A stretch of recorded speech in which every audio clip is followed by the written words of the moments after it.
Hello, everyone, and welcome to iCritic Live. This is Kevin T. Rodriguez, film critic of iCritic.net. This is the podcast where we talk about entertainment, pop culture, and life in between. And one of the topics that we try to avoid on this channel is politics, but that's becoming harder and harder for a couple of reasons these days. One, politics is finding its way in your face, whether you like it or not. I think I've discussed Donald Trump and the Trump administration multiple times just because things he's doing actually have been affecting the entertainment we consume and the business we talk about. Also, if you've been watching South Park, you'll know that they've been doing pretty much a nonstop. This whole season has been a huge middle finger to Donald Trump. And Matt Stone and Trey Parker said, well, we try to avoid politics, but Donald Trump has become pop culture. So I decided, you know what? I already did one episode where I talk about the Trump Bible because it was just such a serious thing that as a Christian, I had words about it. And I said, let's rip the Band-Aid off. Let's actually talk politics and let's tie it into movies. But I didn't want to do this one alone. It's one of those, if I'm going down, I'm taking down some poor defenseless person I just invited over the email to join me. And that is Pat Kahnke. I hope I pronounced that last name It's right. Kahnke, yeah. Pat Kahnke. Kahnke. Okay, so Pat, because I can pretty much guarantee your channel has very little, if any, crossover appeal with my viewers, tell us what you do. You might be surprised. I've got quite a variety of people that watch, actually. But what my program is called Culture, Faith, and Politics. So it's a podcast, audio podcast and YouTube podcast. And I deal with, culture, faith, and politics. And, really it's mostly politics lately, just because, like you said, Trump has sort of inserted himself into almost every aspect of our lives. So, whether you're a supporter or an opponent of him, which I'm an opponent of his pretty strongly, we can't avoid talking about it. And I'm glad that you brought up his impact in your area, of interest, movies and that sort of thing. It's entertainment. He's impacting everything. And so we do kind of have to talk about it.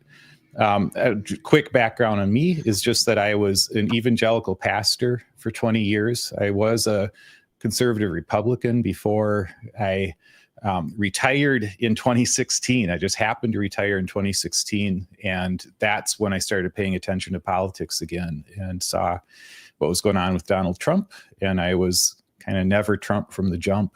And here I am. I started speaking out and I'm still speaking out. Yeah. So one of my friends made a very interesting observation, like probably the best thing from the Trump presidency was that it got people who used to never pay attention to politics, paying attention to politics and their impact. And it's like, well, that's also a sad commentary on how things have to get really bad for people in my pay case, attention, if you will. In my case, I was super involved in politics for many years before I went into pastoral ministry. I was super involved in what I would now call right-wing politics. I didn't view it as, I was just the way I was raised. But when I went into ministry, I consciously disconnected from politics so that because I didn't want it to poison my relationships, the way I related to people, the way I preached. So that's why in 2016, when I retired, I started paying attention again. And it was like, wow, things have changed, and I had changed in those 20 years too. Well, the church that I grew up in, Gateway, I remember when the elections would come around, Pastor Ken would do teachings on the elections. But the funny thing is he might almost be considered woke the way he taught them, because I even remember, like, in one of the elections, one of the things he made very clear was, I do not believe George W. Bush is an evil man, and I do not believe John Kerry is an evil man. Right. And it's like, well, we don't get a lot of that these days, unfortunately. Right. So, So, and just to make my position clear. I was never a Trumper. I never voted for him either time, but I think I took the first election in stride until January 6th. I felt he should have never been anywhere close to the presidency after that. And while I wouldn't necessarily say I'm an opponent of his, because I always pray for the leaders that they hopefully do what is best for us, I very much oppose the vast things he does. Yeah, right. And he talks, to the point where I even went to the pastors of my current church and said, hey, look, you know what? I'm glad that you don't bring politics into sermon. I'm glad that you try to keep it about the word. I'm glad that when you talk about leaders, you go biblically and you don't use examples. But just out of curiosity, is there a line Donald Trump could cross where it would actually be considered unchristian to not say something? I believe he's crossed that line, but is there a line? And the pastor thought that was a great question, by the way. And at first he said that the reason they weren't saying anything is because the stuff that he was doing was affecting the Constitution and democracy more than the biblical stuff. But they did say they were concerned about how immigration was going, and that might warrant a sermon. And sure enough, a few weeks ago, they finally did a lesson about what the Bible says about treating the strangers in our lands. And even though Trump wasn't said by name, because they do that on purpose, there are Trump supporters in my church. Right. It would be very hard, unless you were willfully plugging your ears, to not know that they were referring to the policies of the Trump. That's beautiful. It lined up almost too perfectly. Yeah, and that's what I think. So, if I were still a pastor, that's probably what I would be doing. I think I would have gotten myself fired by now, honestly. But if I were able to avoid getting fired, I would be preaching on all of these issues: immigration, demonization of people, just all that kind of stuff. I would be focusing on what is biblical justice. And there are ways that every political party can be held accountable to being more just, and so it's like, I think if you focus on those principles, it's going to cut against whoever is in power at the time, but especially it's going to cut against Trump right now. I just believe that. So I believe that too. Now, that being said, I knew that at some point, because it doesn't matter how much you want to stay at politics, especially if you see such injustice. You've heard stories of, like, and by the way, I put off the Hitler comparison for a long time, like a really long time. Right, it's a good way to get people to stop listening to you, but there's parallels, right? But I don't want to be like, when you see like something really bad happening, that person who just always sat by and didn't say anything. Is kind of like, I feel like at some point I should make my position clear, if only to clear my soul and say I said something. But who could I have to come on?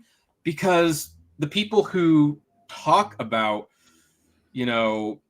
faith and politics, it's like there's not always a lot of overlap to the guy who makes the history videos about what won the best animated feature Oscar in a certain year and what was its competition. The next episode, by the way, folks, has been delayed because of copyright issues, but if you support me on Patreon, you can watch it early. And that's when my eagle eye noticed in the background, you had a DVD of one of my favorite movies of all time. And what was interesting about this is that I actually, despite the R rating and despite the fact that it is a hard R, if you will, I actually consider this to be a very Christian-themed movie in many ways. And it's like, okay, this might be my guide to come on and talk faith and movies. Yeah, I love Magnolia. I mean, I know that that's not the main topic we're going to be on tonight, but I'll tell you, it is my favorite movie. Okay, well, my favorite's Amadeus, but this is one of my favorites. I like Amadeus too. I like Oh Brother Where Art Thou. I like Mary Poppins. Kind of a wide range of movies that I like. But I feel stupid. I've never seen Oh Brother Where Art Thou, and I've oh owned yeah, it for I don't know how many years. I love the Coen brothers. My wife and I right now are going through all the Coen brothers movies in order. Yeah, and Hudsucker Proxy is probably their most underappreciated one. Yeah, and I had never seen that until a couple of weeks ago as we're going through these. But they're from here. They're from St. Louis Park, Minnesota, just a little ways from here. Went to school, the same school that Al Franken went to, and Peter Himmelman, a musician that I really like, Jewish neighborhood there that they grew up in. And they made that movie, A Serious Man, about that neighborhood. That was a good movie too. right. Yeah. And so anyway, I just love those guys. But yeah, there's just but Magnolia is just, I wish that I could say, the reason I love this movie is because of these deep spiritual themes, and like, obviously I did love those things and they're very, thought provoking, but honestly, I watched the movie about 20 years ago or so, maybe a little more. I forget when it came out, but the reason I have this is because a friend of mine lent it to me and I keep forgetting to give it back to him. So Nate, if you see this, come get your movie. But I'm never giving it back unless he asks for it. But I loved it the first time I saw it, and I thought I need to return to this. But I had little kids at the time, and so I didn't have a lot of time for movie watching. And then and it's 3.5 hours. Like it's right. Not like a short watch. Yep. And then a few years later, my son actually said, "Hey, I love this movie Magnolia." And I'm like, "Oh, I've got that movie." And he's like, "Let's watch it together." So he turned me back onto it. We watched it. And what's funny is that my mentor in ministry, Ned, he's an older guy than me. And he likes very linear movies. And so he watched it. And he was like, "I hate that movie. I don't know what's going on. I despise that movie." And I said, "Ned, let's watch it together." And so we watched it together, and I kept pausing it so that he could ask questions and I could say, "Here's how this relates to this. Here's why this is happening. Watch this character develop." And 4 or 4.5 hours later, we were done. And he was like, "That's one of the best movies I've ever seen." So that was I consider that kind of a victory. Yeah, and even though Paul Thomas Anderson had made it clear he didn't realize the connection between the frogs and Deuteronomy until later on, and decided to add hints about that. But I do like the theme that how there's like this really weird, bizarre act of God that almost seems so random, but it kind of puts all of these people back on the road that they need to be. Which I always thought that was like, wow, that's a very profound illustration of how, God's almost overseeing of everything. Because realistically, he's the only one who could see the moving parts in all these people's lives and could think of something so strange to do that would kind of get them all to stop. Right. And what I loved about it, what I loved even about that part is that he's very careful in the way that he constructs the movie and this is so much like real life, where you could find a rational scientific explanation for why that happened, and the way that he sets it up, where there's this storm. This could have been a tornado that lifted them out of the water and, and dropped them there, because that sort of thing has happened with fish and stuff like that in history. And so he leaves it open to, which I think is profound, because again, that's like real life, where it's like, if you have eyes to see it, you can see the hand of God. But if you kind of refuse to see it, he leaves us out all the time to explain things away too. And I thought that was even pretty profound. Right. Even highlighted by, we don't want to give away like the ending, but when that one character tells that other character, "You need to start treating me better." And yes, the other character despite having seen the same miracle, if you will, brushes it off and says, go back to bed. Yeah, right. Like, like we're all given a chance to change our way of thinking, and Exactly. some people will still just turn away and say no. And I also like how none of the characters in this movie are truly evil. Now, let's make it clear, there's one character that does something that is very evil. Right.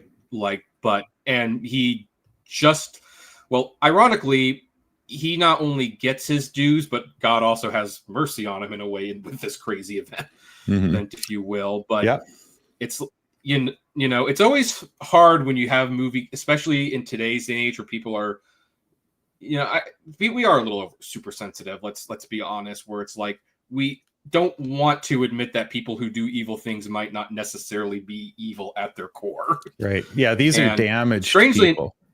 They're damaged. Right. And Tom Cruise, who absolutely should have won an Academy Award for this, no offense, Michael Caine. This was a much better performance than the Cider House Rules. Okay. Even though we kind of joke like, so is Tom Cruise acting, or was he just actually showing who he was for the first time with his strangeness? But his character was the most interesting because the first time you see him, he says the most vile things that frankly almost made me turn the movie off. It was really bad. Right. It was his philosophy, which seems more something like would be more embraced today, unfortunately. Right. Yeah, there's a lot more guys like him right now out in social media. Yeah. With the Andrew Tates and things like that. Right. He's an Andrew Tate kind of character. Right. But even him, like, the movie takes time to show that these vile thoughts didn't come from nowhere, and in fact might even be the coping mechanism to hide really the pain he's felt his entire life. And it's like, I just thought that was so interesting how at the end you were really rooting for him to turn over a new leaf. And I even think they hinted that he wasn't completely evil because because even though his whole business was anti-woman, his interview was with a woman and he was actually fairly respectful to her for the most part. Right. Which showed that was like the first sign, like, is this an act? Like, does he actually believe the hate that he's spewing?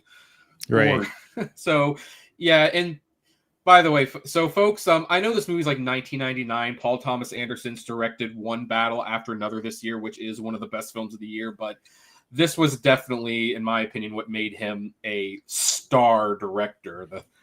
It's definitely worth seeing. And it's a really rough movie. It is. Like, be prepared for that. But it's it is beautiful, a hard, though, too. Yeah, it is a hard R, although I would argue if you have to say it's a hard R, maybe it should be NC-17. I don't know. I don't know why we have that rating if you never use it. Right. Yep. But the thing that just to be, say this quickly, that what really attracted me to the movie was just the beauty of it and the complexity of the storytelling. And so it was all the art of it, and it was the music. I love Amy Mann. It's Oscar-nominated song. Yep. Yeah, she wrote one song for the movie, if I remember right, and the rest were songs that already existed that sort of prompted him to write this movie based on songs that she already had written. And I love Amy Mann, and I had a Till Tuesday album when I was in high school that she did this song with Till Tuesday called Voices Carry. That was a big hit when I was like in high school or something like that. And so her music is throughout, and I just find the whole thing beautiful. Yeah, no, I agree. But as you said, this is not the main movie we're talking about now.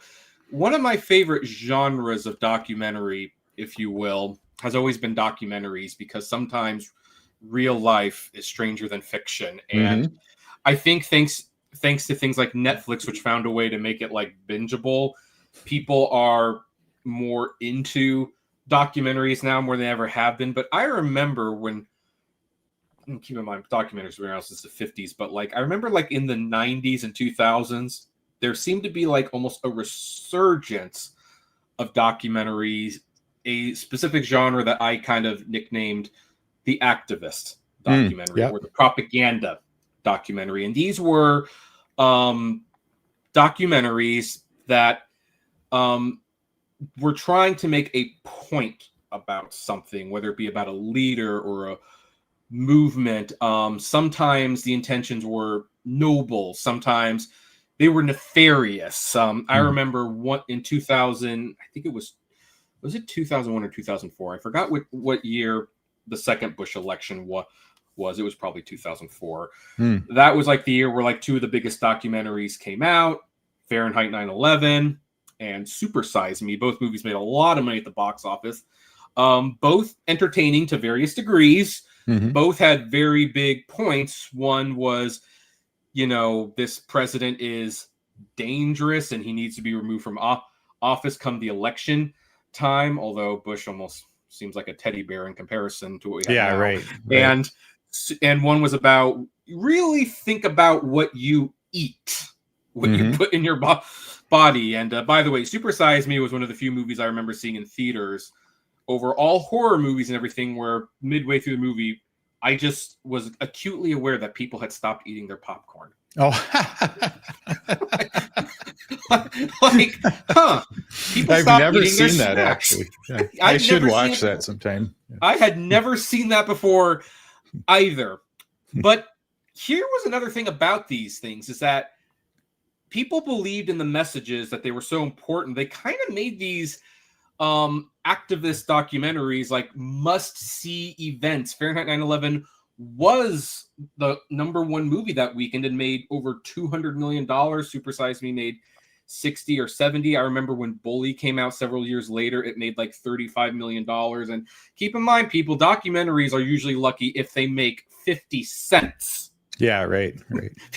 Because they're usually going to play in a few theaters. Okay, they'll probably make 50,000 at the end of the day, but bottom line, documentaries typically don't make a lot of money. Well, there was a movie that, actually, also before we move on to this, I should also preface this. It was kind of almost made like it was like you had to see these movies for one of two reasons. Either this was going to reinforce your belief in that particular topic, or you needed to see it so that you could have some rebuttals to it if you disagreed with it. And it seemed like for a while, we had heard about this movie that came out in 2024 called God and Country, which, as you can see from the poster, or if you can't see because you're listening to the audio version of this, it says WWGD, What Would Jesus Do? Which, by the way, if you just ask that question in general for most aspects of your life, you will definitely feel your head exploding when you realize your mortality with the answer to that question. But this movie actually got a lot of attention. People were writing about it. I was actually kind of prepared for this to be like the next big documentary that everyone was going to say, you have to see this so that you can see the truth. And then you would have the opponents, your Ben Shapiro's, your Charlie Kirk's, who, by the way, Charlie Kirk does feature in this. Yeah, he's in there a couple times. Yeah, he's in there a couple times saying some things that are not quite as compassionate as his reputation now would have you believe. Right. Would be seeing it on behalf of their viewers to tell you what was wrong with it. And that didn't really happen. And I find it fascinating because it actually kind of almost discouraged me just because it showed what a weekend state movies were in. But as I asked people about this, it kind of became clear most people didn't want, and when I say most people, I'll actually specify evangelical Christians for the most part. They not only didn't want to watch it, they didn't want other people to watch it either. And so I figured, well, I'm a film critic. You're an anti-Trump pastor. Maybe we should talk about it. Now, before we talk about the movie itself, I think there is at least one elephant in the room we have to address, and this would probably be the first thing that you can share.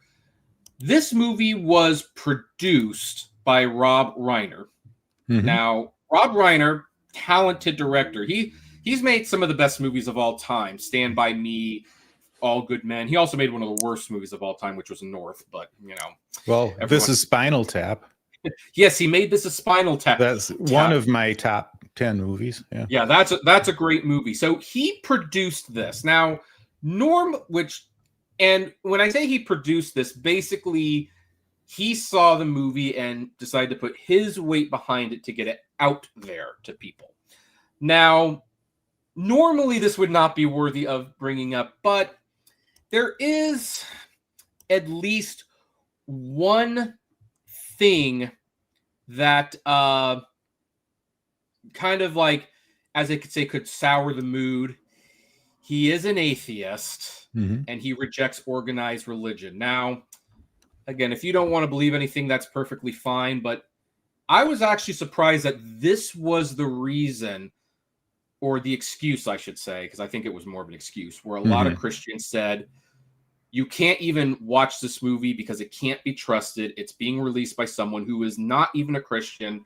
What skin does he have in the game? What are his intentions for putting his might behind a movie like that? So, as a pastor who's admittingly not a film critic, what would you say to that concern that you have this movie that I think we're both going to agree has some very important things that Christians should probably hear, but it is being produced and primarily released because of the efforts of a godless heathen, if you will? Like, is that reason enough to have pause for concern from your perspective? Yeah, and no, it's not. And this is one of the big straw men that it's red herring, I should say, that people throw out all the time. Where, I mean, and it's a big difference between me and maybe a lot of other, pastors or whatever. Is I just, I adhere to this old saying, all truth is God's truth, first of all. And that there's truth out there that you don't have to be a follower of Jesus in order to be able to talk truthfully about some things that are important. And there's an awful lot of supposed followers of Jesus right now who are definitely distorting the truth in the interest of politics. And sometimes it takes somebody from outside the camp to call attention to it.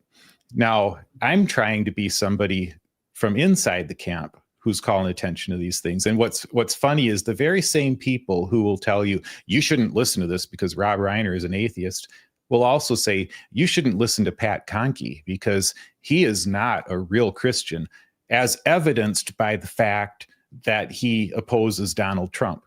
So it's just this real, I mean, I'm sorry, it's just a completely false argument. So it's like they will find something to throw a person out for. People have for years now just ruled me out as like they call me a leftist, a Marxist, all these things. And it all comes down to, very simply, sure, he's an atheist, but among Christians, for people who support Donald Trump, it's come down to this thing where Jesus says, I will be the sword that divides, father from son, mother from daughter, that sort of thing. And he says, based on your belief in me, it's going to divide families. It's going to divide relationships. In the Christian camp, it's become Donald Trump is that sword that divides. If you believe in him, then you're a real Christian. If you don't believe in him, you're not. And I know, as absurd as that sounds, dozens of times every day I get told these things. I'm not making it up, I kind of believe it. I've seen your comments, by the way. Thanks, Callie Teacher, for the $20 super sticker. So someone did comment, and I do like to bring up the comments once in a while. Don't watch this movie because it was produced by an atheist. Not too different from people saying don't watch Last Temptation someone Jewish or someone unfaithful worked on that movie.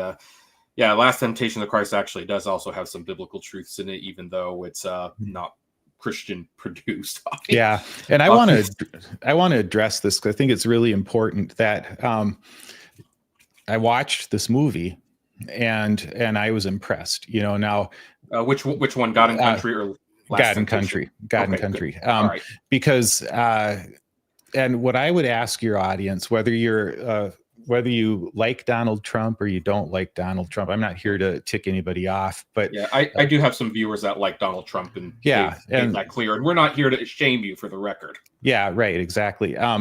So what I would say is, please take this movie seriously.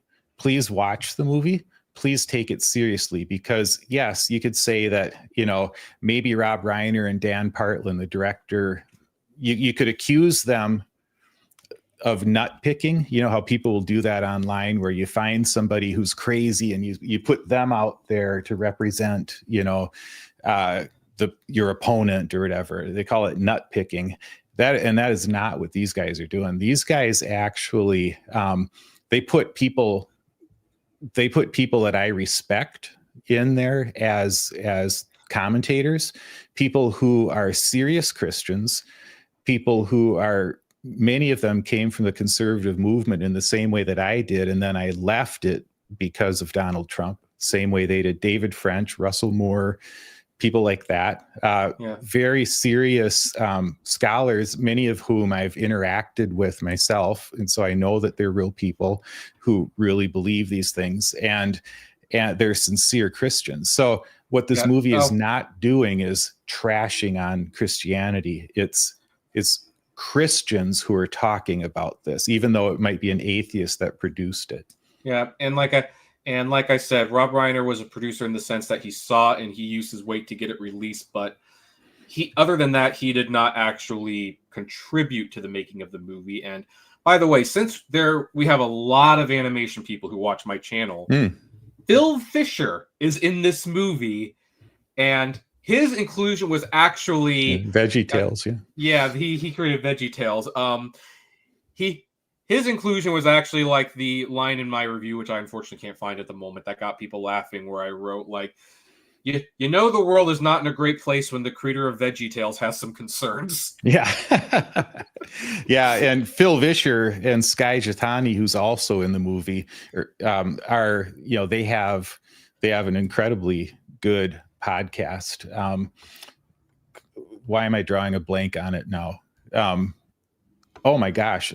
I'll think of it in a second. I listen to it all the time. But anyway, yeah. And I don't disagree with this comment that Rob Reiner is about as far left as you can go. I mean, he's pretty far left. I'm not gonna lie. But you could be far left and still say something that is truthful. The two are not mutually exclusive. And again, he didn't actually produce this. Well, he didn't direct, he didn't write, he wasn't there interviewing anyone. So let's read the very brief description on Wikipedia. God and Country is a 2024 American documentary film directed by Dan Partland and produced by Rob Reiner. The film discusses the emergence of Christian nationalism and its close relationship with far-right politics in the United States, exploring its perceived threat to democracy and the politicization of Christianity.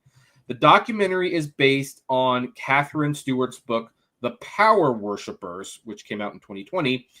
It is distributed by Oscilloscope Laboratories, which that might be another reason why not a lot of people saw it. If Sony Pictures Classics, for example, had released this, it probably would have been seen at least by a few more people. And now that's the description, but I would say what the movie is about at its heart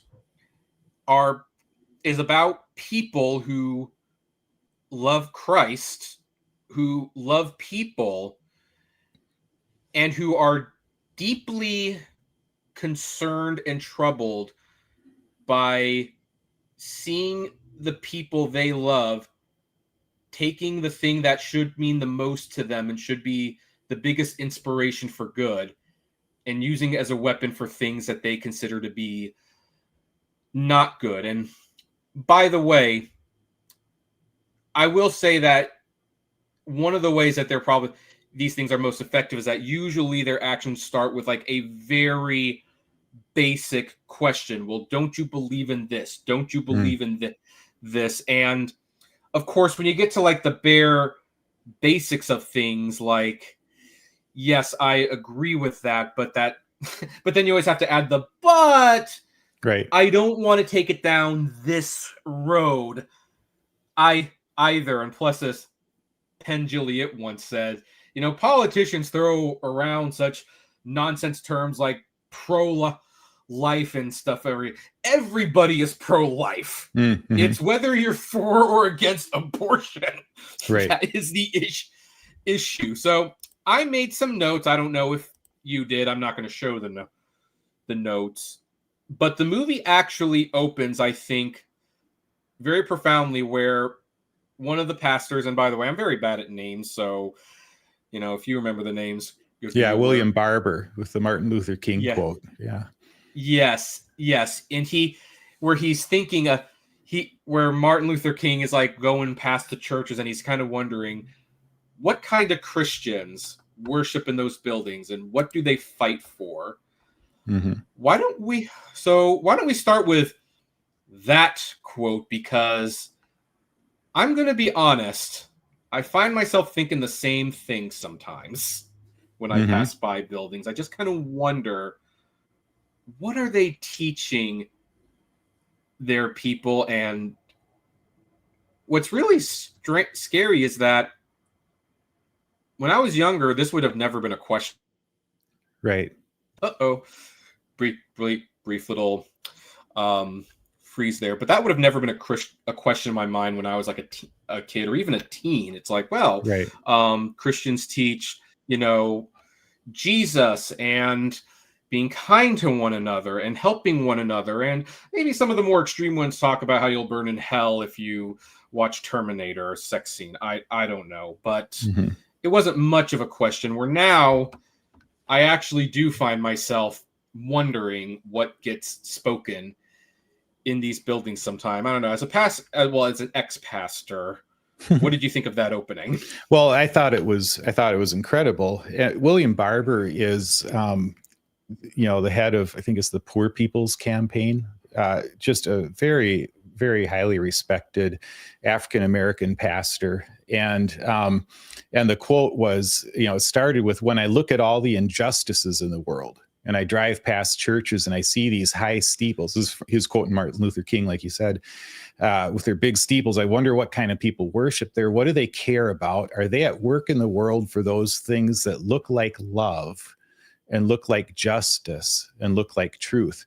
And that question really defined why I do what I do. And what's interesting is that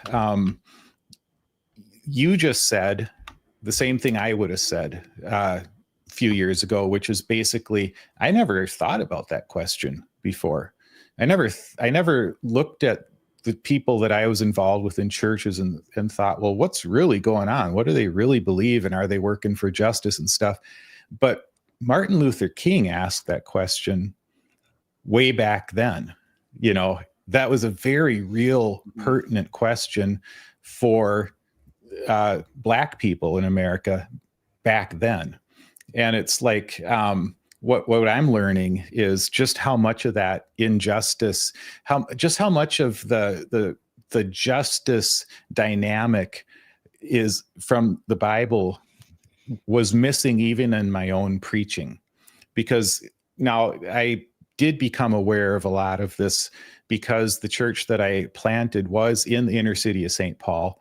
And so it was in an immigrant community. So we have a lot of Hmong people in the community, Somalis and African-American. I was definitely in the minority in that community. So I started to become more aware of these issues. But I think a lot of people, myself included, until you experience until you're in relationship with oppressed people, and right there, and I use the word oppressed, people will say, oh, he's Marxist. Well, Jesus used the word oppressed all the time. The Bible uses the word oppressed all the time. So I'm using a biblical term.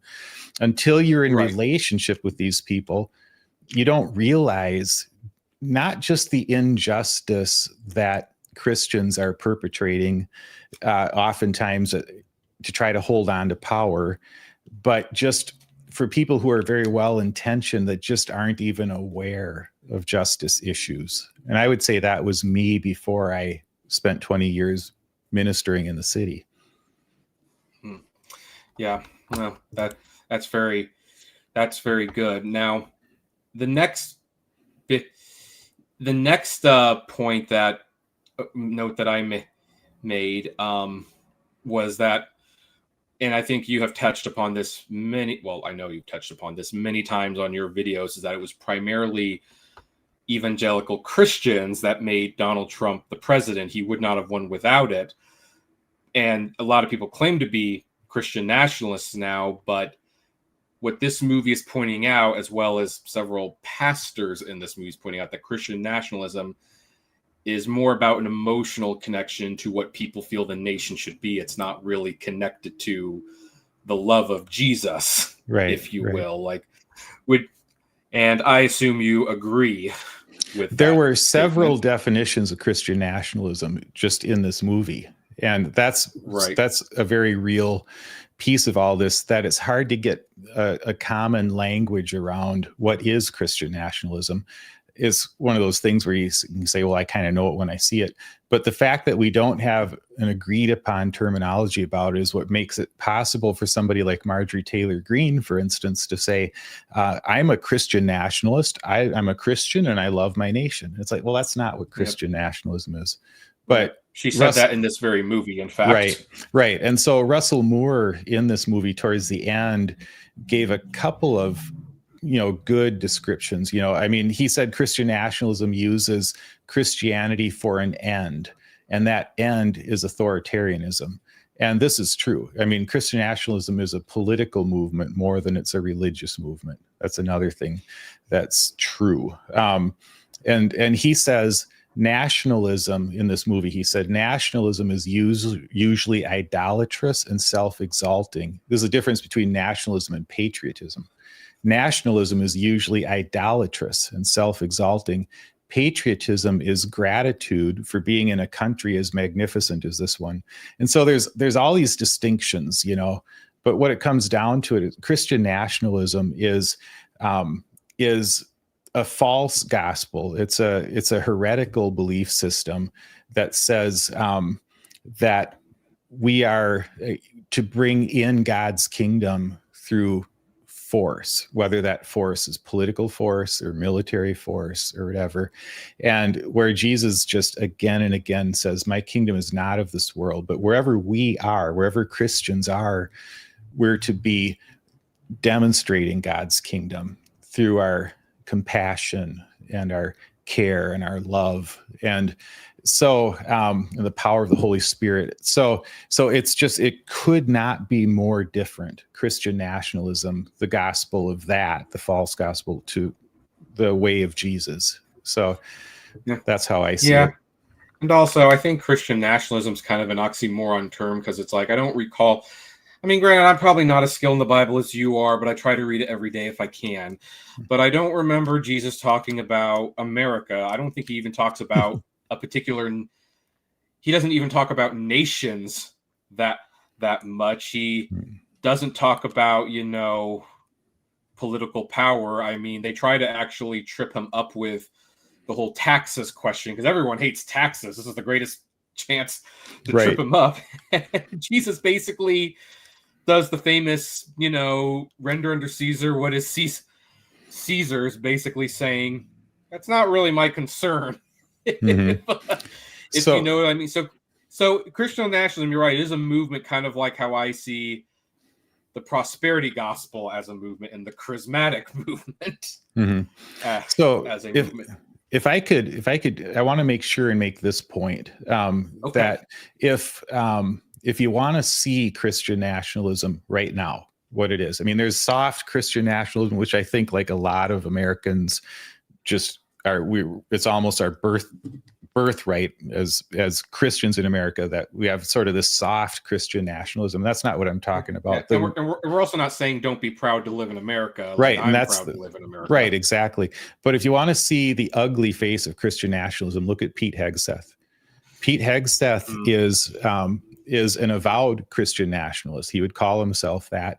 The tattoos that he has on his chest, read about that stuff. He was born and raised just 30 miles north of me here in Forest Lake, Minnesota. And he's, I've said he's the worst Minnesotan since Charles Lindbergh. So he is, he's a very avowed, outspoken Christian, but he's part of this movement out of Moscow, Idaho, that's led by Doug Wilson. And you can find Doug Wilson now there's CNN interviews and things like that. You can learn about him. And this is a horrific movement, and it's gaining power. And so the fact that Pete Hegseth is exalted by this movement, and they accept him as a great Christian man when he, right now he's accused of murder, of these boats. The second strike on that boat, killed them all that's going on. Mm-hmm. But long before that, he, for instance, was accused credibly of raping a woman in a hotel room. And this was while he was divorcing his second wife, and his third was to become his third wife, was pregnant with this child. And then he has this incident with a woman in a hotel room where she says she was drugged. There's a police report. He filed he paid her, I think, $50,000, if I remember right. And she signed a non-disclosure. And then he admitted to it all in front of the Senate during his confirmation hearing, except that he said it was consensual. And that's why she filed the police report. Right. And so what I'm saying is a Christian nationalist would see no contradiction, because a Christian nationalist doesn't believe the gospel.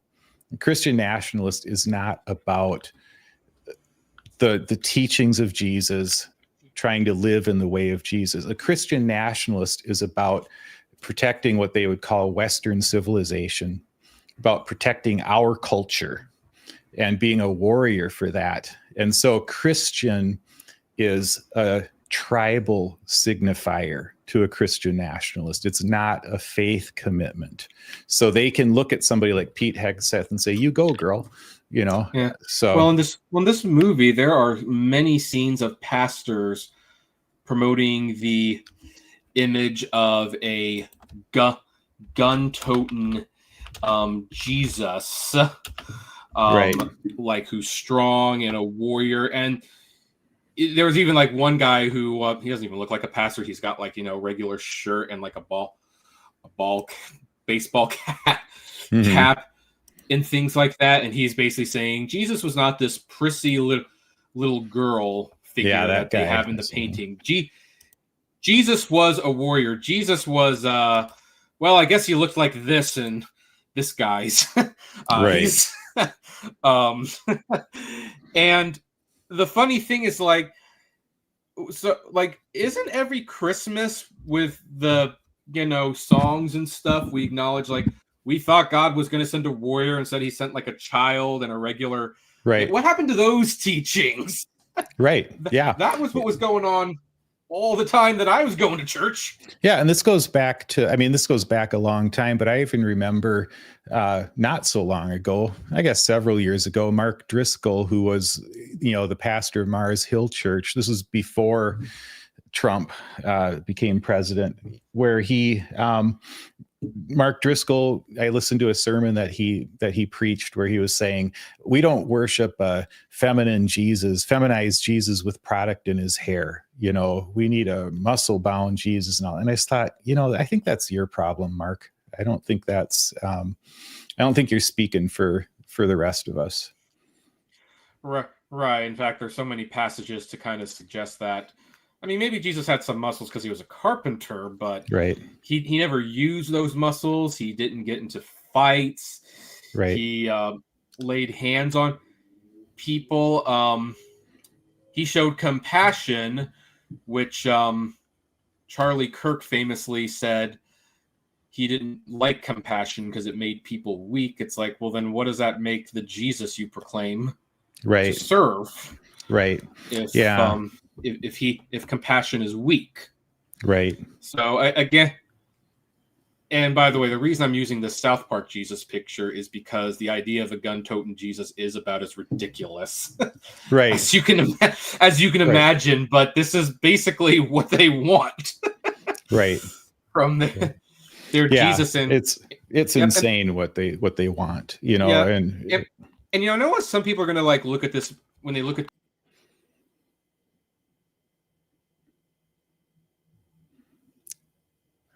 Well, did we lose you? Did you lose me? Folks, sorry, press the wrong. That's all right. Wrong button. I meant to.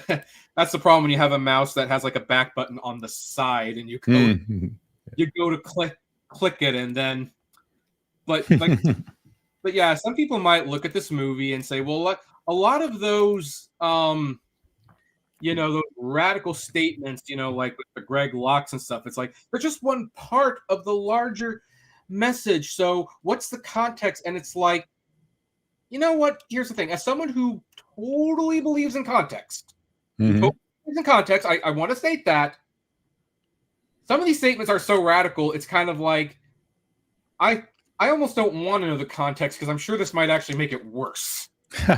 Right. Because things are so hateful and angry that it's almost like, what could the justification be? It's like hearing that comedian say that really awful. Well, okay, I'll use the example where Michael Richards, Kramer from Seinfeld, I'm sure you know where I'm going with this. Yeah, had that racist bit at the Laughing Factory and called a couple black people the N-word over and over and over again, and made comments about hanging them with pitchforks up their butts and things like that. And even though at first he apologized, later on he's going like, well, I thought I was making a joke, and then I decided to take it further and further. And it's like, dude, I just don't think there was ever a context that would have made this okay. Right. There's some places you don't go. Yeah, and what I would want people to know who are watching this is when you see, like, Greg Locke is one of the guys you're talking about, who's just, I mean, he comes across as insane in this, the clips of, I don't want to call him Pastor Greg Locke. He's a pastor supposedly, but he comes across.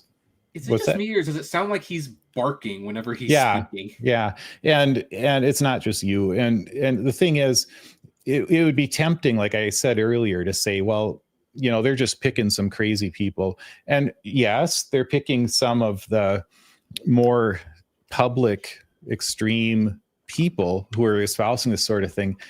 But I know these people. I know lots of these people who follow people like that. And then especially, so there's that kind of guy. And then there's these ones who are really into the prophetic movement. If people want to read about this, they can read.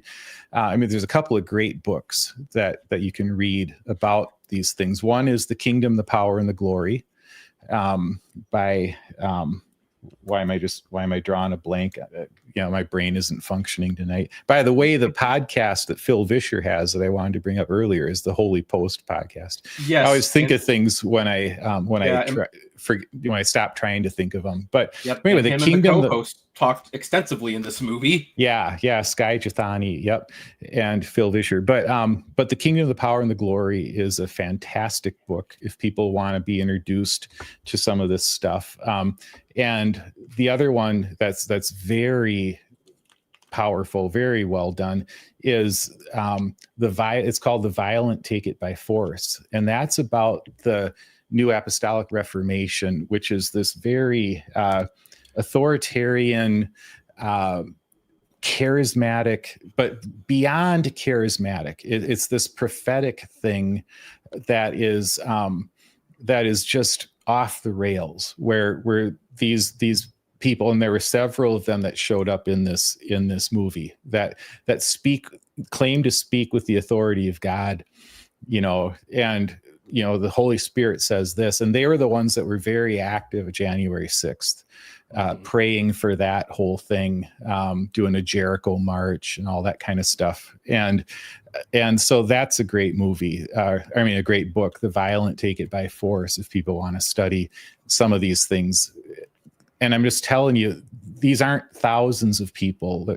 These are millions and millions of people who believe these things. Well, one of the facts that were brought in was that some of these conservative donations have gotten up to $1.6 billion, right, with a B, right. And one of the people who used to fundraise for that, and again, I don't remember his name, but I think it was Rob Scheck. But Rob Schenck, Rob Schenck, he admitted that when he was doing his fundraising for his church, he how should I put it? He used fear and hate to basically drive up the donations. Yeah, because it was a very effective way to do it. Yeah, that's what the political people told him he needed to do. And I wanted to address that because, and this relates, also to this thing about, well, should we listen to, a movie that's made by an atheist? Well, one of the best books out there. Well, he produced it. He didn't make it. Right. I know. Yep. Clear. But one of the best books out there, if people want to read it also, is written by an atheist. It's Jonathan Rauch. And it's called Cross Purposes: Christianity's Broken Bargain with Democracy. And I'm getting back to what Rob Schenck said, where he said that the Christian media industry is all about stirring up fear and anger. And he said, now it's out of control. And 40 years into it, we have Christians who are just terrified. And that's the way political people want them. And so Jonathan Rauch, who is an atheist, in his book Cross Purposes, the whole point of his book is he's apologizing for having written years ago that Christianity was going to go away in America, and great, we don't need it. He's apologizing because he's saying, actually, America needs people of faith to act like people of faith. And so he's making, as an atheist, he's making a case for the teachings of Jesus and calling Christians to live by the teachings of Jesus. And he says three things that he boils Christianity down to, three things that he wishes Christians would remember. Number one, don't be afraid. Do not be afraid. And that strikes right at the heart of what Rob Schenck was talking about, that this whole right-wing Christian echo chamber is built on making people terrified and furious. So he says, don't be afraid. Number two, imitate Jesus. Number three, forgive each other. And he's like, if Christians would live by these principles, it would change everything about our politics,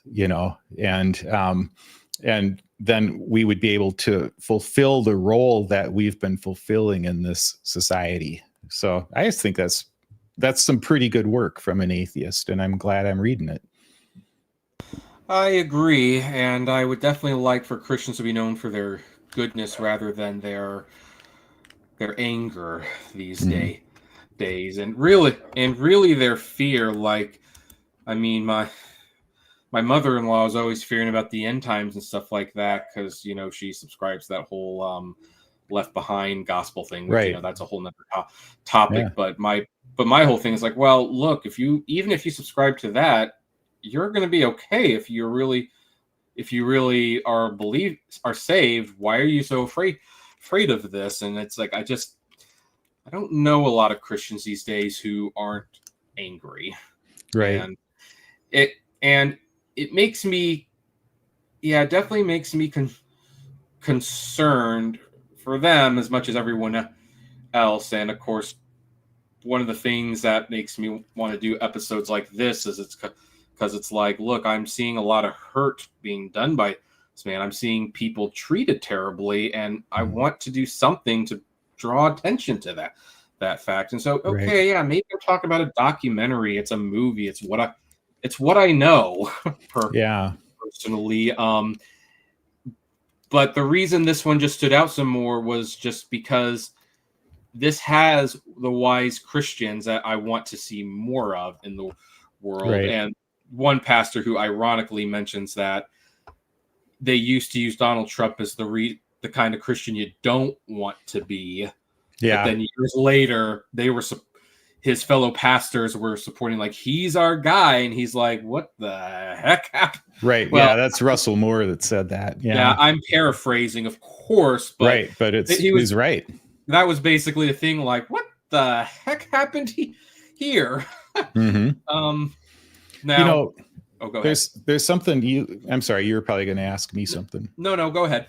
Well, there's something you brought up earlier, maybe before we went on the air, where you asked about things that they predicted in this movie, or, how that's turning out, that sort of thing, things that they said might happen. And I just want to say that I've said for a long time that you can judge a theory in general, the value of it based on its predictive ability. And my theory of the case forever has been that the conscience of Christians in America who follow Donald Trump is going to be debased. My first book, the subtitle is Resisting the Debasement of the Christian Conscience. And so you'll see people accept more and more and more. You'll see people accept things that they would have sworn 10 years ago they would never accept. And that's what we're seeing. And so, like, this movie is built around, it begins and ends with January 6th. And it shows the Christian involvement in that. And a lot of the Christian commentators in the movie that they're talking to talk about being shocked when they saw January 6th unfold. I was not shocked at all. I was expecting it. I'm going to be honest. I was only shocked in that I was really hoping I would be wrong about that. But as they point in the movie, like, look, they were bragging about doing it. And by the way, one of the people who was telling people to come out to the Capitol and march it was Charlie Kirk, which, I mean, look, he should not have been killed. And I'm actually still very bothered. I did do a podcast about why Charlie Kirk's death bothered me, even though, frankly, I think he was kind of a piece of crap human being. If I'm being, I'm sorry, Jesus. That's kind of how I feel. Well, I had written several things about him, and I had said several things about him, so I can't deny the fact that I opposed what he stood for. The reason I keep bringing him up is because since we want to respect the dead, if you will, people are almost revising what he was actually like sometimes. And in this movie, you see clips where he's using the scripture as a way to strike fear into people, and he's one of the ones calling people to go to the Capitol and raise your arms. It's going to be an unforgettable day. And it's like, well, what do you mean by raise your arms? I mean, it's kind of like I was reading, I forgot, I think it was called Divided, a book about the January 6th attacks. And when they were like, after Trump said, like, I'm going to march with you, people were like saying, like, so wait, you do realize what you just said, right? And he's like, well, they don't mean I'm actually going to march with them, right? Like, it's kind of amazing how a lot of these people say, like, well, I said it, but come on, you know I was joking, right? Right. Yeah. And it's like there's some things that just aren't funny. Joking about rape. Joking about murder, Larry the Cable Guy. There's just some things that are just never funny. Yeah, and so the thing about that January 6th thing is, so, like I said, I predicted the debasement of the Christian conscience, and just as an example, I have friends and family members who were appalled when January 6th happened, who are Trump supporters. Oh, me too. And they were like, they said never again. Never again. And I said at the time, if he becomes the nominee, you will vote for him. I will not. He's not going to become the nominee. And I'm like, he's going to become the nominee. And when he does, you're going to vote for him. And they denied. And then sure enough, all the all the excuses come, and then not only did they vote for him, his first act, and this is not in the movie because the movie is made before this happened. His first act was to pardon them. Yeah, this was a movie that was trying to warn people of what worse could come. Right. And his first act was to pardon those January 6th rioters. And it's like, and not a peep out of Trump's Christian supporters, not a peep out of the people who swore to me that they would never support him again. Yeah. Yeah. And, some of those same people, like their excuse was, and we won't get into this, but it's like, well, the alternative was worse. And I mean, unless you're just a single issue voter who really hates abortion and gay marriage, it's like, I don't really know how you could have looked at the other side and said that's worse. Yeah, it's really. I mean, honestly, if anything, Biden was boring. Mm-hmm. He was boring. Yeah, it's just evil. Downright. It's just downright offensive to say that the other side is worse. It's just that's a leap away from reality that is just offensive, and it's beneath anyone who claims to have a Christian conscience to say somehow, yes, there's a couple of cultural issues that some Christians would like to see enforced into law. Okay. There's a disagreement with Kamala Harris's positions. Okay. It is deeply offensive to say that she in any sense is even on the same plane as Donald Trump. And I get frustrated because people say this to me. You can probably tell. People say this to me every day on my channel.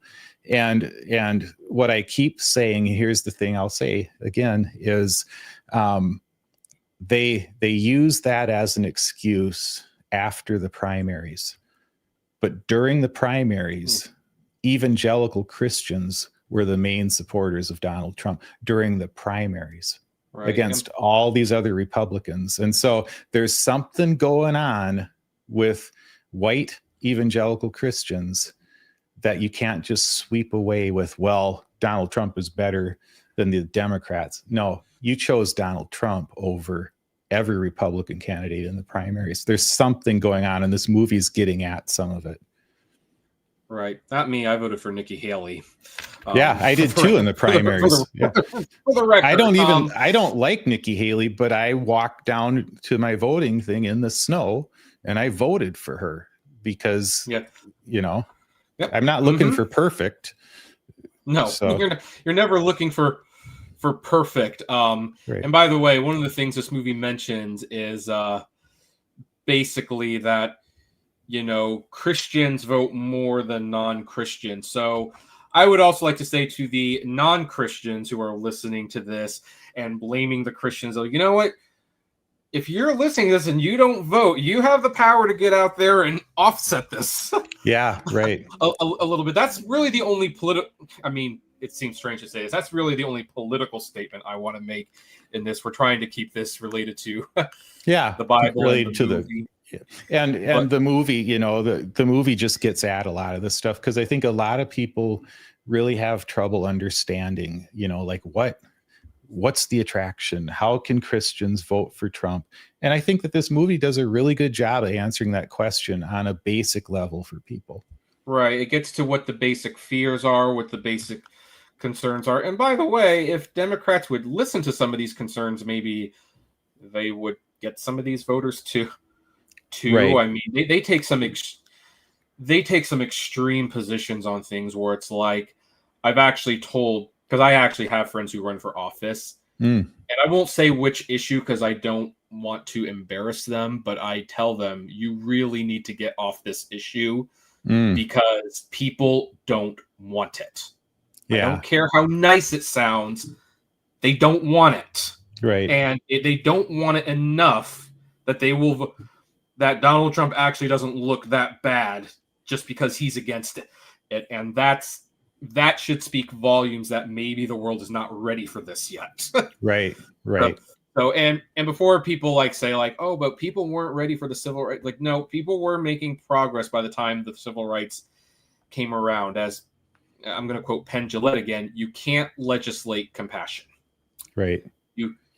So you have, and by the way, Christians better than anyone should know this, because Jesus didn't legislate anything in his life. He told stories and he reached out to people and he moved people, and we have the ability to do that, right? Even through movies like this. And that's where a gift should be. Now, the final thing I want to end on. We didn't even get through all the notes, but there's so much to talk about. I try to keep there's so much to talk about. Maybe a part 2 down the line. I don't know, but I find myself insufferable after an hour, and I've kept you around for 70 minutes. I heck more than 70 minutes because we talked for 15 minutes before this show started. But probably the most troubling quote in this movie for me, and it's troubling because this one I see it in so many people. And again, you're going to have to tell me I think this was the bishop or what pastor this was. He was the black pastor at the beginning of the movie. William Barber. Yep. William Barber. Okay, it's William Barber again. There's also Jamar Tisby. He's a black scholar who was in there. It wasn't the scholar. It was the pastor, but he had some good points too. And by the way, his disappointment looked very real. Oh yeah. But yeah, William pretty Barber. Much said, like, it was amazing that the things that the Bible does not say that Christians are so loud about, and the things that the Bible does say that they are so quiet about. Yeah. And look, I want to make it clear. Look, I am a Second Amendment supporter. I do believe in your right to bear arms. As Christians, this should not be one of our biggest concerns. Right. The God and guns thing is Yep. The whole tax breaks and stuff, economy wise, business wise, it makes sense. You can't take the money with you when God spoke against building riches, probably because when you start getting $1.6 billion in donations, you start twisting the word into something that you use to make more money, not to spread his love. Yeah, that changes a person.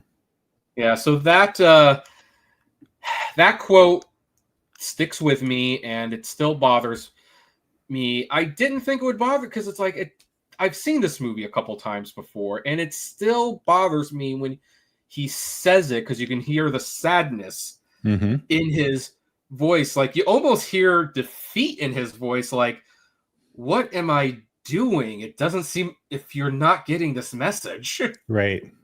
So I want to ask you specifically how you felt when you first heard that.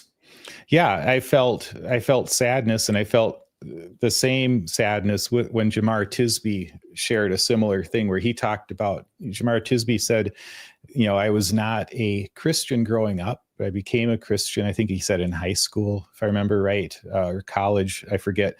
But then there's pictures of him in like a youth group kind of setting or young people setting where he's the one black face out of a bunch of white faces. And then it shows him in a bunch of different settings as he's, because he's like a very, very highly respected scholar, and so it shows him in all these different settings where he's his black face, all these white faces. And he said that when it finally happened, that that the people that he had been in relationship with for so long, when they finally voted for Donald Trump, 81% of white evangelicals, so the people he was surrounded with, that he was friends with, voted for Donald Trump. And he talked about how much that hurt. And he said, it was completely confounding to me that other Christians would proudly support a man who would play in these racist tropes and stuff, that this man would be their champion, it felt like a betrayal. And when he said that, I could just sense the same thing. I could just sense his pain, that it's like, wow, I'm part of this movement. We're brothers and sisters. And yet you're going with this guy.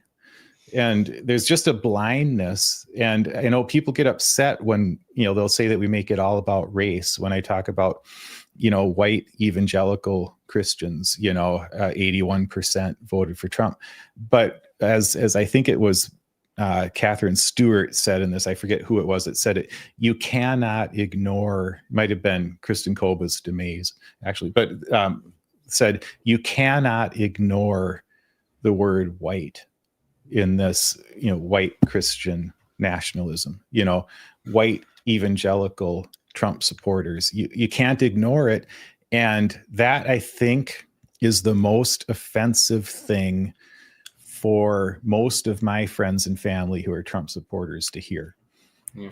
When you start talking about race, people get their hackles up, they get really defensive.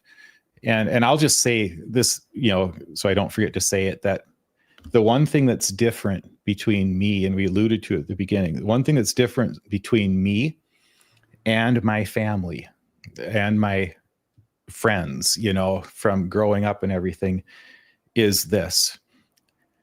I stepped out of the echo chamber for those 20 years that I was a pastor. Like I said, I stepped out of it. I stopped following the news, and I did it so that I wouldn't be kind of poisoned against my own people, who disagreed with me. And by stepping out of the echo chamber for 20 years, when I step back in, it's like, wow, this is toxic. I had detoxified myself, and I'd become aware of things I had never been exposed to before too. So that's what's different about me and all of my friends and family who still support Trump. It's not that I'm smarter. It's not that I'm better. Like somebody said in this movie, if you lived in the setting that these Trump supporters live in, you would probably be wearing the red hat too. Yeah. It takes an intentional work to step outside of that context. And as soon as you do it, I'll just tell you, you get cast out. You get cast out of the community, and they say you're not really a Christian, which is insane, but that's what you say. That's what they say.